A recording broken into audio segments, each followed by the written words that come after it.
Good day everyone, welcome back to my channel. Today I will be talking about this air cooler coming from Thermalright, known as the Peerless Assassin 120 Black.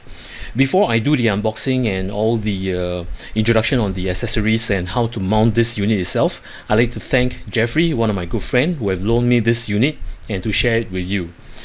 Let's begin. In this box, it consists of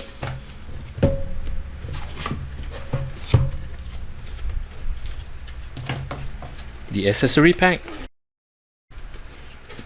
the instruction manual. It tells you all the details on how to mount this air cooler to your motherboard,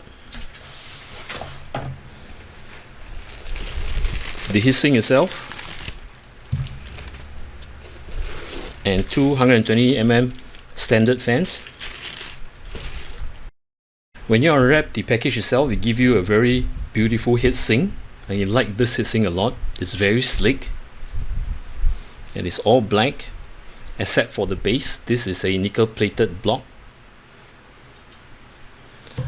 and it does provide with two standard 120mm fans, 25mm thick, and the rating of both fans are equal, which is at 12 volt 0.20 ampere and a max RPM of 1500.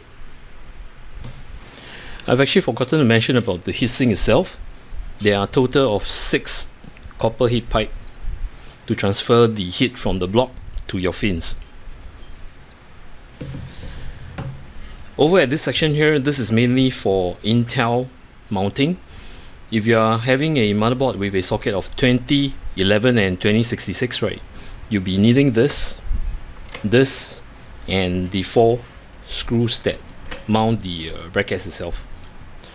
And as for the 1155, 1151, 1156 and so forth, 1200, you'll be needing only this set. And how it's being mounted is, place the back plate at your motherboard back, and when you have this, right, you will need to put this spacer here. Now do take note that one side is flat, whereby it has a protective layer, and the other one is without. So make sure the protective layer is facing your motherboard itself. So assuming that the bracket is mounted, the back plate, then followed by your motherboard, then having this protective layer facing downwards towards your motherboard, and you screw this in. And once you have actually done that, right, let me just do a quick one. So once you have actually done all the 4 screws, then you align this accordingly.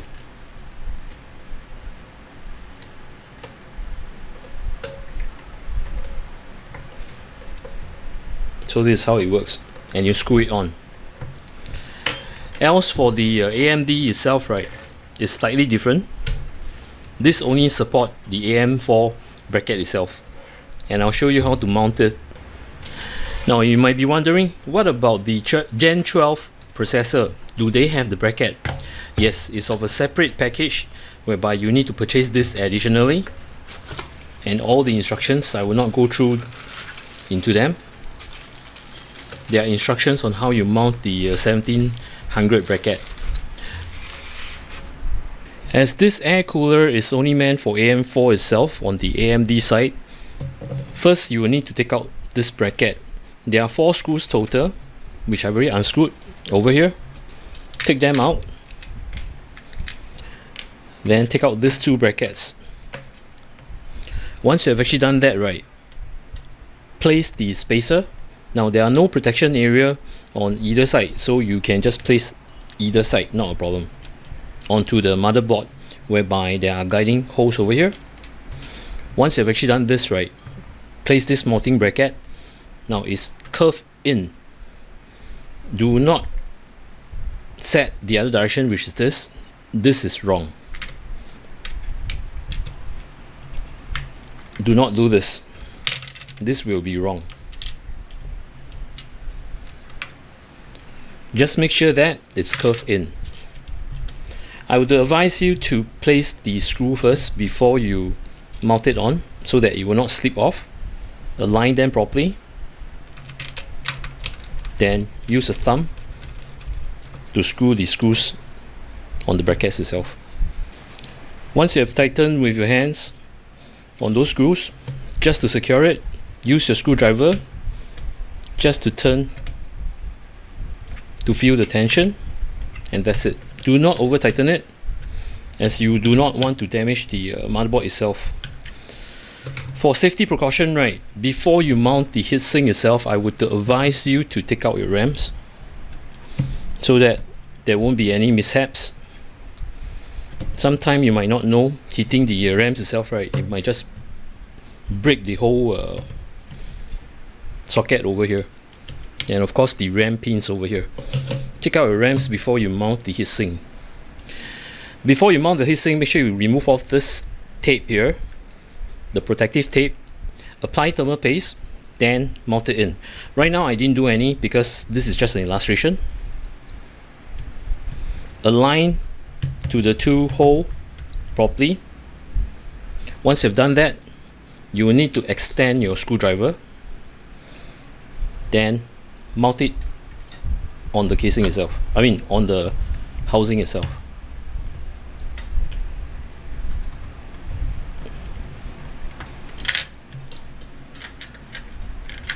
Do it alternately, as in like, don't fasten all the way down in one side and forget about the second side. Make sure you do it on both sides. The mounting is complete, and the reason why I screw it alternatively, reason being, right, I want the heatsink block to have even pressure on the IHS itself, which is the processor IHS. Now, assuming this is actually the IHS of your processor, and this is the block itself, the heatsink block. So when you are doing alternate screws, right, see, it will just give even pressure to both sides. Else, if you were to press, or should I say screw on one side only all the way down, and to do the other way, there might be air bubbles in between and causing irregular pressure that will cause bad temperature. So take note on this. Once this is done, next thing you will need to do is to place the fans. Before you place the fans itself, right, make sure you know which location to plug your fans to. It happened that my CPU fan headers on the motherboard itself is at the top instead of the bottom. Some motherboard have it at the bottom, so you will need to know which orientation first. Check your motherboard menu.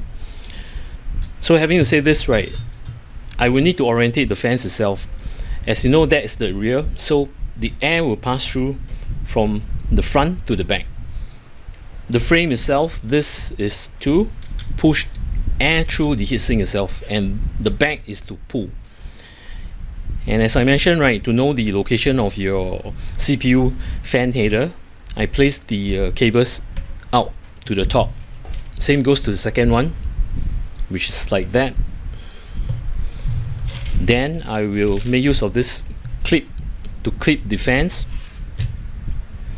on the heatsink itself. Clipping is pretty simple.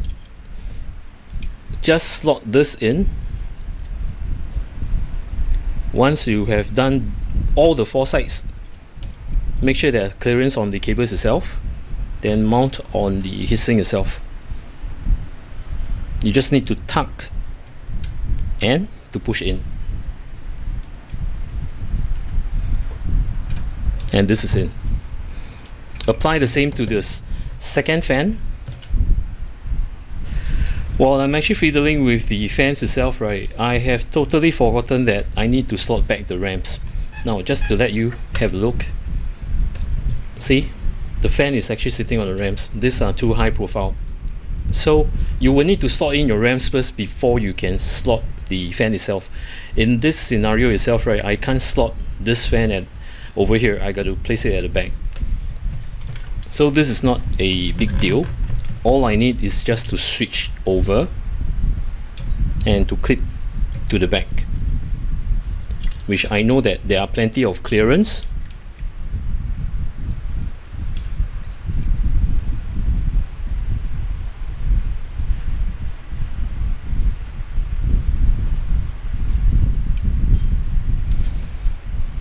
Then aligning to the back.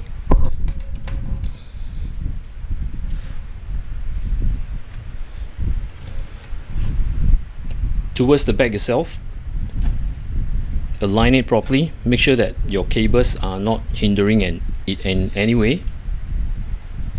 Then you can clip the fan to the heatsink. Done. Next you will need to do is to plug both fans into the fan splitter that is provided.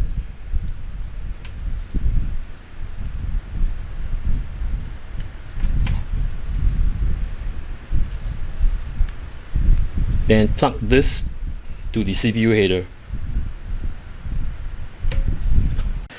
Taking a closer look at the location of the air cooler itself, these are all the spacing. The RAM spacing in the front, whereby from the motherboard to the fin stack over here is 45 mm, and it happened that my RAMs went over the height. That's why I can't place the fans over here. Instead, I will have to mount it at the back. Ranging from the top of the fin stack all the way to the motherboard itself, the height is 160 mm. So make sure that your case itself is able to house such height, which is above 160. If not, you will not be able to close your side panel or tempered glass. From the IHS itself all the way to the fin stack over here is 25 mm. Now looking at the rear, you might be asking, do I have enough clearance? Well, you do. See, this is all empty. Just make sure that the gap over here is more than 25 mm, because sometimes this VRM heatsink itself, right, might go beyond that, might be taller. So do check this before you mount your rear fan. I mean the fan over this side instead of the front. At the front, as I mentioned to you, my RAM kit has hit over 45 mm. So this is just a gauge for you. If you want to install this heatsink itself, right, make sure that your RAM kit is not taller than 40 mm. From the top itself, when you look at it, now this is actually the front of the hang on, no, this is actually the front. So the front width itself, right, is ranging 125 mm, and the whole width from the front to the rear is 137 mm. The mounting mechanism of this heatsink itself is terrific. In fact, one of the easiest mount that I've actually done, and it's within seconds that I can mount the fans and the block itself, and the structure is very sturdy. Now on the thermal side itself, I will be testing the thermal performance of this heatsink on a 5950X, but before I do so, that will be on another video. I will be competing this Peerless Assassin with this Sycthe Fuma 2 Revision B and the Deepcool AK620. I've done the unboxing on the Fuma 2. I will leave the description at my top right hand corner where you can click on the URL and check it out. The content is similar to what I've done on this Thermalright Peerless Assassin, so do check it out. If you guys want to know the performance of these three heatsink competing each other, do take note on my next video. And for those of you who have not subscribed, kindly do subscribe and to click on the notification bell button. Till then, take care, goodbye, see ya.